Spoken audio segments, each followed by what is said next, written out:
Greetings. My name is Randy Medeiros. I was born March 1st, 1991 in Boston, Massachusetts, into a loving Christian family. At a young age, my parents divorced, and for me, life seemed very normal, living at my mom's during the week and my father's on the weekend.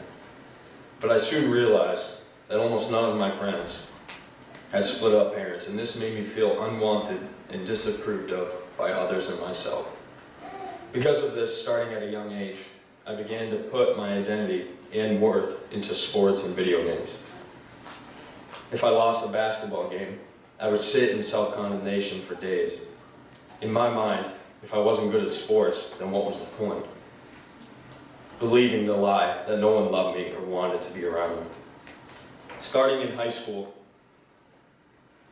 I started to seek approval in women and entered into a 2-year codependent relationship with a girl in my class. This relationship destroyed my ability to trust and left me with a fear of intimacy. After high school, I was clinically diagnosed with depression and anxiety. I slowly began to isolate myself by playing video games constantly and increasingly slipped into a constant state of despair. At the age of 21, I witnessed the death of a 7-year-old girl at its most gruesome and abrupt moment. This has haunted me and made me question if God existed, and if He did, His sovereignty as well. For years after, I sank more and more into depression, and in that farther away from the Lord. Stemming from this came finding comforts in women, food, stealing, movies, and television. My pastor saw my need for help and told me to look up his mansion. But I saw what this place was about, and I told myself I didn't need God. In April 2016, my nephew Caleb was born. The first time I held him in the hospital, I felt nothing, no love or compassion. That was when I finally decided to apply to his mansion.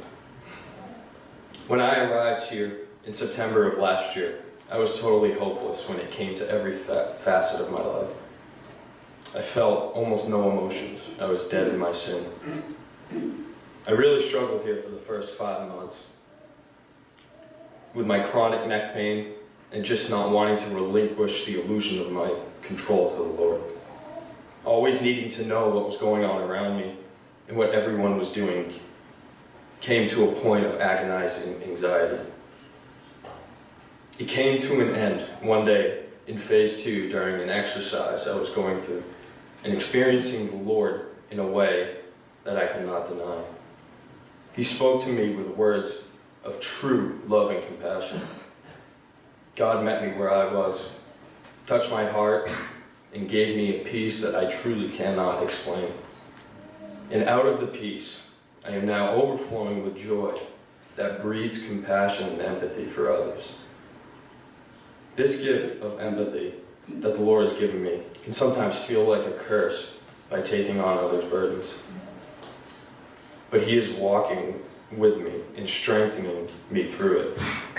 In Matthew 11, 28 through 30, "Come to me, all who labor and are heavy laden, and I will give you rest.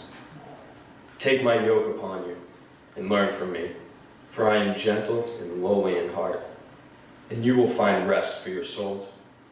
For my yoke is easy and my burden is light." God continually is showing me areas in my life that need to be refined and redeemed for His glory. And as I leave here today, my goal is to continue to seek Him out in all situations, no matter how hard and painful they are. The biggest thing that the Lord has taught me this year is that He has always been with me, and He always will be with me.